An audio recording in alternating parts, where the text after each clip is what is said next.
sweet Coraline, said her other mother, I came and fetched you out of the cupboard. You needed to be taught a lesson, but we temper our justice with mercy here. We love the sinner, and we hate the sin. Now, if you will be a good child who loves her mother, be compliant and fair-spoken, you and I shall understand each other perfectly, and we shall love each other perfectly as well. Coraline scratched the sleep grit from her eyes. There were other children in there, she said, old ones, from a long time ago. Were there, said the other mother. She was bustling between the pans and the fridge, bringing out eggs and cheeses, butter and a slab of sliced pink bacon. Yes, said Coraline, there were. I think you're planning on turning me into one of them, a dead shell. Her other mother smiled gently. With one hand she cracked the eggs into a bowl. With the other she whisked them and whirled them. Then she dropped a pat of butter into a frying pan, where it hissed and fizzled and spun. As she sliced thin slices of cheese, she poured the melted butter and the cheese into the egg mixture and whisked it some more. Now, I think you're being silly, dear, said the other mother. I love you. I will always love you. Nobody sensible believes in ghosts anyway. That's because they're all such liars.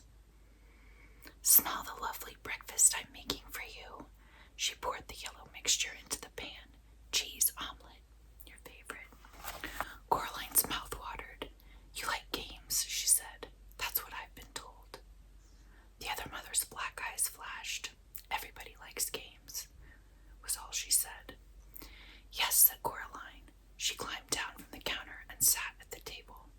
The bacon was sizzling and spitting under the grill. It smelled wonderful. Wouldn't you be happier if you won me fair and square? Asked Coraline. Possibly, said the other mother.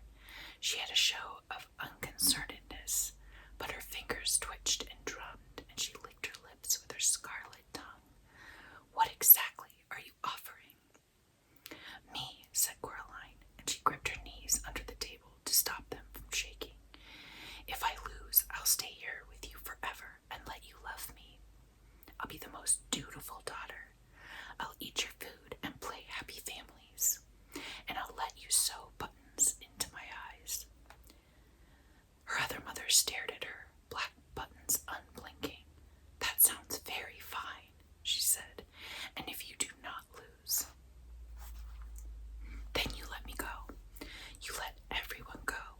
My real father and mother, the dead children, everyone that you've trapped here. The other mother took the bacon from under the grill and put it on a plate. Then she slipped the cheese omelet from the pan onto a plate, flipping it as she did so, letting it fold itself into the perfect omelet shape. She placed the breakfast plate in front of Coraline, along with a glass of freshly squeezed orange juice and a mug of frothy hot chocolate. Yes, she said, I think I like this game, but what kind of game shall it be? A riddle game, a test of knowledge or of skill? An exploring game, said Coraline, a finding things game. And what is it that you think you'll be finding in this hide-and-go-seek game, Coraline Jones? Coraline hesitated. Then, my parents, said Coraline, and the souls of the children behind the mirror. The other mother smiled at this triumphantly, and Coraline wondered if she had made the right choice. Still, it was too late to change her mind now. A deal, said the other mother. Now eat up your breakfast, my sweet. Don't worry, it won't hurt you.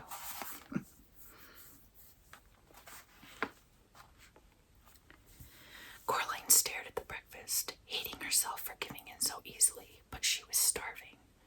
How do I know you'll keep your word? Asked Coraline. I swear it, said the other mother. I swear it on my own mother's grave. Does she have a grave? Said Coraline. Oh, yes, said the other mother. I put her there myself.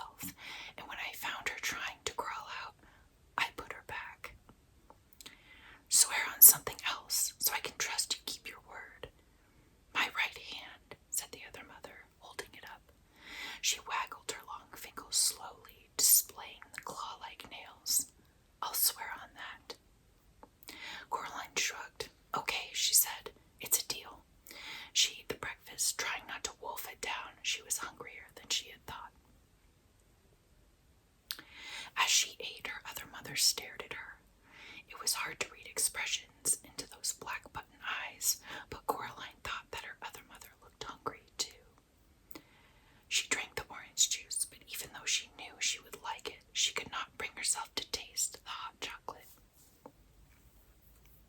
"Where should I start looking?" asked Coraline. "Where you wish," said her other mother, as if she did not care at all. Coraline looked at her, and Coraline thought hard.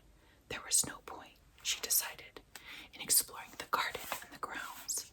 They didn't exist. They weren't real. There was no abandoned tennis court in the other mother's world, no bottomless well. All that was real was the house itself. She looked around the kitchen. She opened the oven, peered into the freezer, poked into the salad compartment of the fridge. The other mother followed her about, looking at Coraline with a smirk always hovering at the edge of her lips. "How big are souls anyway?" asked Coraline. The other mother sat down at the kitchen table and leaned back against the wall, saying nothing.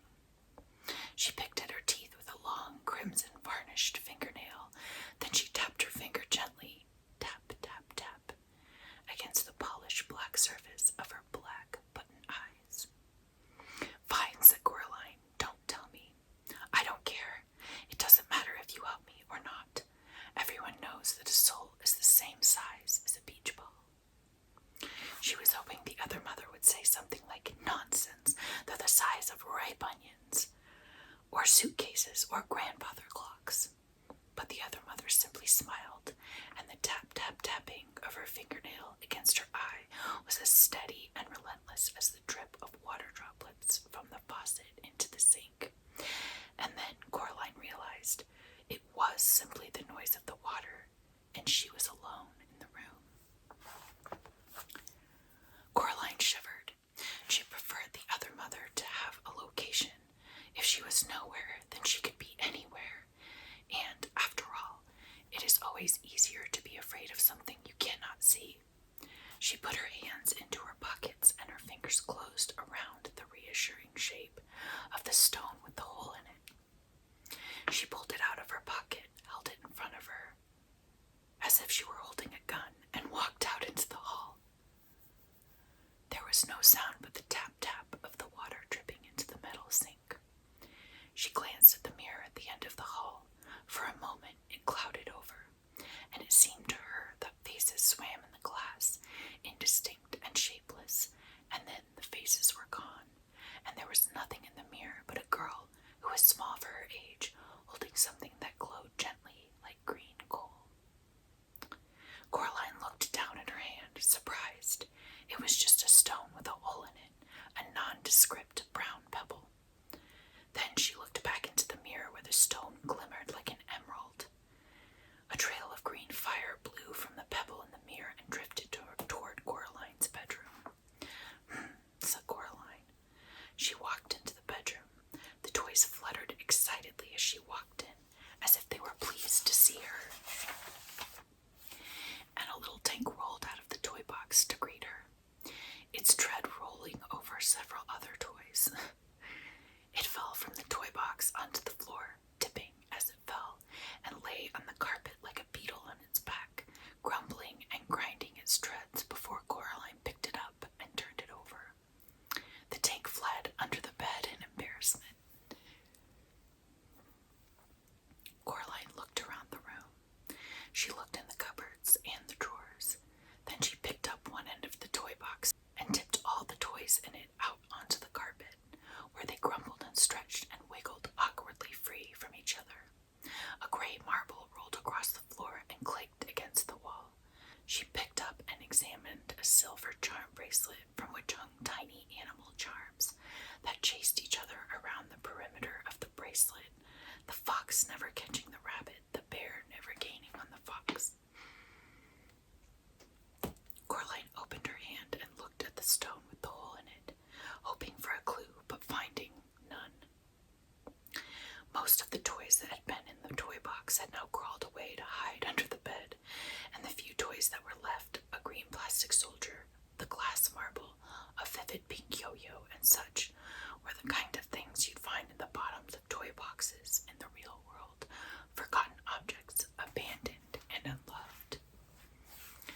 She was about to leave and look elsewhere, and then she remembered a voice in the darkness, a gentle whispering voice, and what it had told her to do. She raised the stone with a hole in it and held it in front of her right eye. She closed her left eye and looked at the room through the hole in the stone. Through the stone, the world was gray and colorless, like a pencil drawing. Everything in it was gray. No, not quite everything.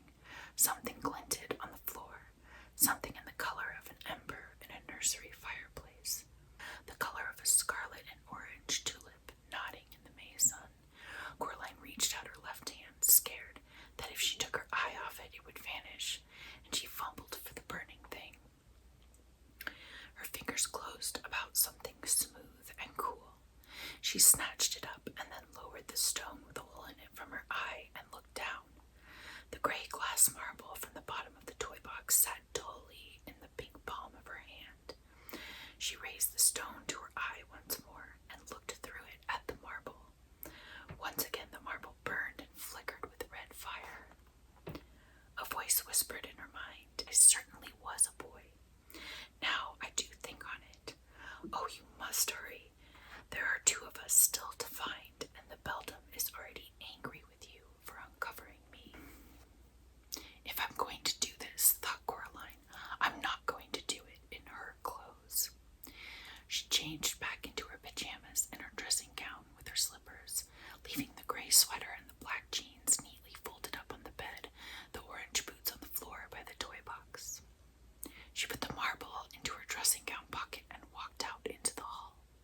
Something stung her face and hands like sand blowing on a beach on a windy day. She covered her eyes and pushed forward. The sand stings got worse, and it got harder and harder to walk, as if she were pushing into the wind on a particularly blustery day. It was a vicious wind and a cold one. She took a step backwards, the way she had come. "Oh, keep going," whispered a ghost voice in her ear, "for the beldam is angry." She stepped forward into the hallway, into another gust of wind, which stung her cheeks and face with invisible sand, sharp as needles, sharp as glass. "Play fair," shouted Coraline into the wind. There was no reply, but the wind whipped about her one more time, petulantly, and then it dropped away and was gone. As she passed the kitchen, Coraline could hear, in the sudden silence, the drip-drip of the water from the leaking tap, or perhaps the other mother's long fingernails tapping impatiently against the table. Coraline resisted the urge to look. In a couple of strides, she reached the front door, and she walked outside. Coraline went down the steps and around the house until she reached the other Miss Spink and Miss Forcible's flat. The lamps around the door were flickering on and off almost randomly now, spelling out no words that Coraline could understand. The door was closed. She was afraid it was locked, and she pushed on it with all her strength. First it stuck, then suddenly it gave, and with a jerk, Coraline stumbled into the dark room beyond. Coraline closed one hand around the stone with the hole in it and walked forward into the blackness. She expected to find a curtained anteroom, but there was nothing there. The room was dark. The theater was empty. She moved ahead cautiously. Something rustled above her. She looked up into a deeper darkness, and as she did so, her feet knocked against something. She reached down, picking up a flashlight, and clicked it on, sweeping the beam around the room. The theater was derelict and abandoned.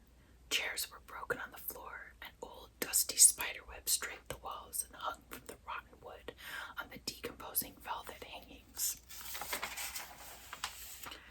Something rustled once again. Coraline directed her light beam upward toward the ceiling. There were things up there, hairless jellyfish. She thought they might once have had faces, might even once have been dogs, but no dogs had wings like bats or could hang like spiders like bats, upside down. The light startled the creatures, and one of them took to the air. Its wings whirred heavily around through the dust. Coraline ducked as it swooped close to her. It came to rest on a far wall, and it began to clamber upside down back to the nest of the dog bats upon the ceiling.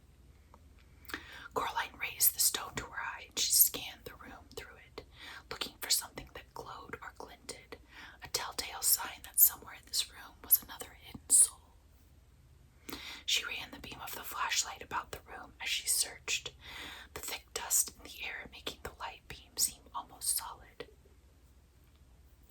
There was something up on the back wall behind the ruined stage. It was grayish-white, twice the size of Coraline herself, and it was stuck on the back wall like a slug. Coraline took a deep breath. "I'm not afraid," she told herself. "I'm not." She did not believe herself, but she scrambled up onto the old stage, fingers sinking into the rotting wood as she pulled herself up. As she got closer to the thing on the wall, she saw that it was some kind of sack, like a spider's egg sack. It twitched in the light beam. Inside the sack was something that looked like a person, but a person with two heads, with twice as many arms and legs as it should have. The creature in the sack seemed horribly unformed and unfinished, as if two plasticine people had been warmed and rolled together, squashed and pressed into one thing. Coraline hesitated. She did not want to approach the thing. The dog bats dropped one by one from the ceiling and began to circle the room, coming closer to her, but never touching her. Perhaps there are no souls in here, she thought. Perhaps I can just leave and go somewhere else. She took a last look through the hole in the stone. The abandoned theater was still a bleak gray, but now there was a brown glow as rich and bright as polished cherry wood, coming from inside the sack. Whatever was glowing was being held in one of the hands of the thing on the wall.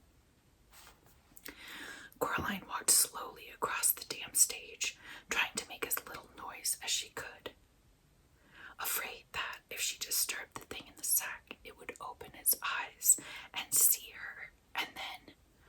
But there was nothing that she could think of as scary as having it look at her. Her heart pounded in her chest. She took another step forward. She had never been so scared, but still she walked forward until she reached the sack. Then she pushed her hand into the sticky, clinging whiteness of the stuff on the wall. It crackled softly like a tiny fire, and as she pushed, and it clung to her skin and clothes like a spiderweb clings, like white cotton candy. She pushed her hand into it, and she reached upward until she touched a cold hand, which was, she could feel, closed around another glass marble. The creature's skin felt slippery, as if it had been covered in jelly. Coraline tugged at the marble. At first, nothing happened. It was held tight in the creature's grasp. Then, one by one, the fingers loosened their grip and the marble slipped into her hand. She pulled her arm back through the sticky webbing, relieved that the thing's eyes had not opened. She shone the light on its faces. They resembled, she decided, the younger versions of Miss Pink and Miss Forcible, but twisted and squeezed together like two lumps of wax that had melted and melted together into one ghastly thing. Without warning, one of the creature's hands made a grab for Coraline's arm. Its fingernails scraped her skin, but it was too slippery to grip, and Coraline pulled away successfully. And then the eyes opened, 4 black buttons glinting and staring down at her, and 2 voices that sounded like no voice Coraline had ever heard began to speak to her. One of them wailed and whispered, the other buzzed like a fat and angry blue bottle at a window pane, but the voices said as one person, "Thief, give it back, stop, thief." The air became alive with dog bats. Coraline began to back away. She realized that, terrifying though the thing on the wall that had once been the other Mrs. Pink and Forcible was, it was attached to the wall by its web, encased in its cocoon. It could not follow her. The dog bats flapped and fluttered about her, but they did nothing to hurt Coraline.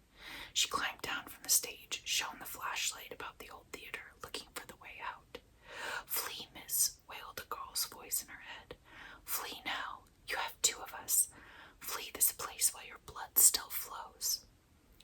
Coraline dropped the marble into her pocket beside the other.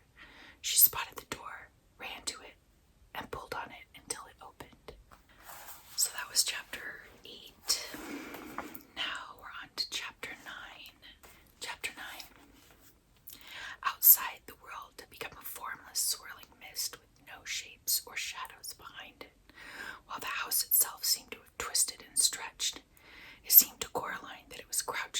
staring down at her, as if it were not really a house, but only the idea of a house.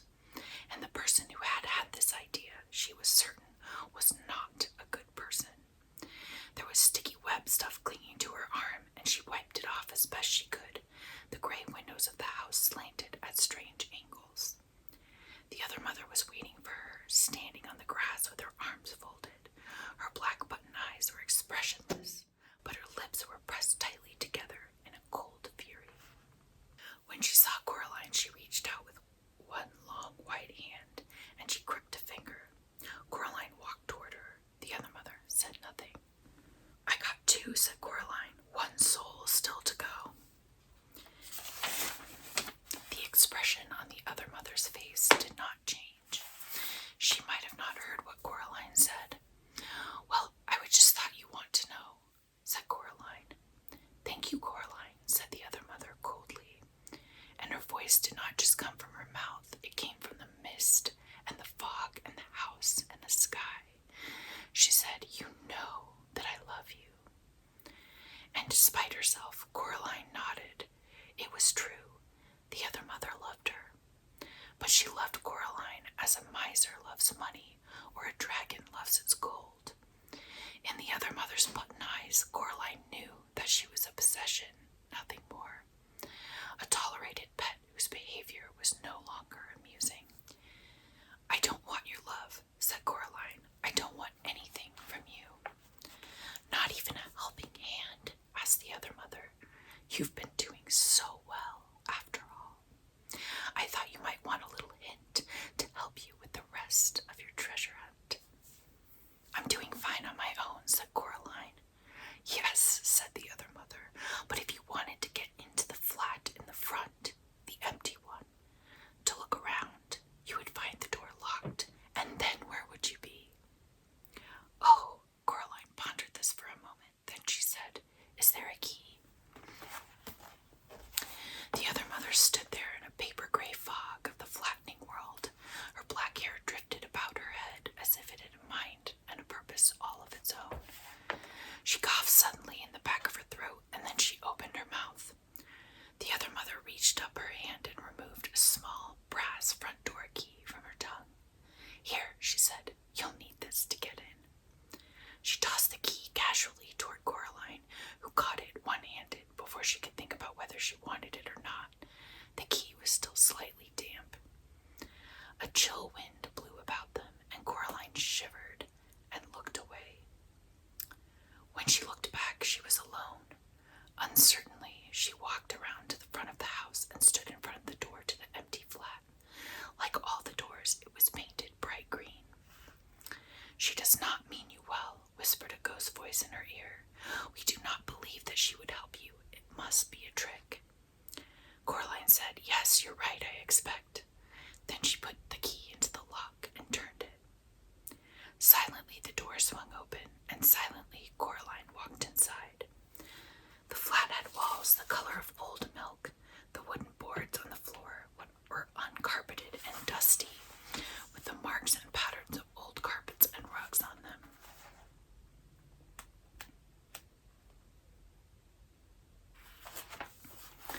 I just realized that this is my favorite chapter in the entire book. It is so creepy and weird, and it's so much creepier than the movie. This part, they didn't put it in the movie. I think I can understand why, because it's technically like a kid's movie. There was no furniture in there. Only places where furniture had once been. Nothing decorated the walls. There were discolored rectangles on the walls to show where paintings or photographs had once hung. It was so silent that Coraline imagined that she could hear the motes of dust drifting through the air. She found herself to be quite worried that something would jump out at her, so she began to whistle. She thought it might make it harder for things to jump out at her if she was whistling. First she walked through the empty kitchen, then she walked through an empty bathroom containing only a cast iron bath, and in the bath a dead spider the size of a small cat. The last room she looked at had, she supposed, once been a bedroom. She could imagine that the rectangular dust shadow on the floorboards had once been a bed. smiled grimly. Set into the floorboards, there was a large metal ring. Coraline knelt and took the gold ring into her hands, and she tugged upward as hard as she could. Terribly slowly, stiffly, heavily, a hinged square of floor lifted. It was a trapdoor. It lifted, and through the opening Coraline could see only darkness. She reached down, and her hand found a gold switch. She flicked it without much hope that it would work, but somewhere below her a bulb lit, and a thin yellow light came up from the hole in the floor. She could see steps heading down, but nothing else. Coraline put her hand into her pocket and took out the stone with the hole in it. She looked through it at the cellar, but saw nothing. She put the stone back into her pocket. Up through the hole came the smell of damp clay and something else, an acrid tang like sour vinegar. Coraline let herself down into the hole, looking nervously at the trapdoor. It was so heavy that if it fell, she was sure she would be trapped down in the darkness forever. She put up a hand and touched it, but it stayed in position. And then she turned toward the darkness below, and she walked down the steps. Set into the wall at the bottom of the steps was another light switch, metal and rusting. She pushed it until it clicked down, and a naked bulb hanging from a wire from the low ceiling came on. It did not give up enough light even for Coraline to make out the things that had been painted onto the flaking cellar walls. The painting seemed crude. There were eyes. She could see that, and things that might have been grapes, and other things below them. Coraline could not be sure that they were paintings of people. There was a pile of rubbish in one corner of the room, cardboard boxes filled with mildewed papers, and decaying curtains in a heap beside them. Coraline's slippers crunched across the cement floor. The bad smell was worse now. She was ready to turn and leave when she saw the foot sticking out from beneath the pile of curtains. She took a deep breath. The smells of sour wine and moldy bread filled her head, and she pulled away the damp cloth to reveal something more or less the size and shape of a person. In that dim light, it took her several seconds to recognize it for what it was. The thing was pale and swollen like a grub, with thin, stick-like arms and feet. It had almost no features on its face, which had puffed and swollen like risen bread dough. The thing had two large black buttons where its eyes should have been. Coraline made a noise, a sound of revulsion and horror, and, as if it had heard her and awakened, the thing began to sit up. Coraline stood there, frozen. The thing turned its head until both its black button eyes were pointed straight at her. A mouth opened in its mouthless face, strands of pale stuff sticking to the lips, and a voice that no longer even faintly resembled her father's whispered, "Coraline." "Well," said Coraline to the thing that had once been her other father, "at least you didn't jump out at me." The creature's twig-like hands moved to its face and pushed the pale clay about, making something like a nose. It said nothing. "I'm looking for my parents," said Coraline, "or a stolen soul from one of the other children. Are they down here?" "There is nothing down here," said the pale thing indistinctly. "Nothing but dust and damp and forgetting." The thing was white and huge and swollen. Monstrous, thought Coraline, but also miserable. She raised the stone with the hole in it to her eye and looked through it. Nothing. The pale thing was telling her the truth. "Poor thing," she said. "I bet she made you come down here as punishment for telling me too much." The thing hesitated, then it nodded. Coraline wondered how she could ever have imagined that this grub-like thing resembled her father. "I'm so sorry," she said. "She's not best pleased," said the thing that was once her other father. "Not best pleased at all. You've put her quite out of sorts, and when she gets out of sorts, she takes it out on everybody else. It's her way." Coraline patted its hairless head.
was facing her again. It seemed to be getting bigger now and more awake. "Alas," it said, "I cannot." And it lunged across the cellar toward her then, its toothless mouth opened wide. Coraline had a single heartbeat in which to react. She could only think of two things to do. Either she could scream and try to run away and be chased around a badly lit cellar by a huge grub thing, be chased until it caught her, or she could do something else. So she did something else. As the thing reached her, Coraline put out her hand and closed it around the thing's remaining button eye and tugged as hard as she knew how. For a moment, nothing happened. Then the button came away and flew from her hand, clicking against the walls before it fell to the cellar floor. The thing froze in place. It threw its pale head back blindly and opened its mouth horribly wide, and it roared its anger and frustration. Then, all in a rush, the thing swept toward the place where Coraline had been standing. But Coraline was not standing there any longer. She was already tiptoeing as quietly as she could up the steps that would take her away from the dim cellar with the crude paintings on the walls. She could not take her eyes from the floor beneath her, though, across which the pale thing had flopped and writhed, hunting for her. Then, as if it was being told what to do, the creature stopped moving, and its blind head tipped to one side. "It's listening for me," thought Coraline. "I must be extra quiet." She took another step up, and her foot slipped on the step, and the thing heard her. Its head tipped toward her. For a moment it swayed and seemed to be gathering its wits. Then, fast as a serpent, it slithered for the steps and began to flow up them toward her. Coraline turned and ran wildly up the last half-dozen steps, and she pushed herself up onto the floor of the dusty bedroom. Without pausing, she pulled the heavy trapdoor toward her and let go of it. It crashed down with a thump just as something large banged against it. The trapdoor shook and rattled in the floor, but it stayed where it was. Coraline took a deep breath. If there had been any furniture in that flat, even a chair, she would have pulled it on top of the trapdoor, but there was nothing. She walked out of the flat as fast as she could without ever actually running, and she locked the front door behind her. She left the door key under the mat, then she walked down onto the drive. She had half expected that the other mother would be standing there waiting for Coraline to come out, but the world was silent and empty. Coraline wanted to go home. She hugged herself and told herself that she was brave, and she almost believed herself. And then she walked around to the side of the house in the gray mist that wasn't a mist, and she made for the stairs to go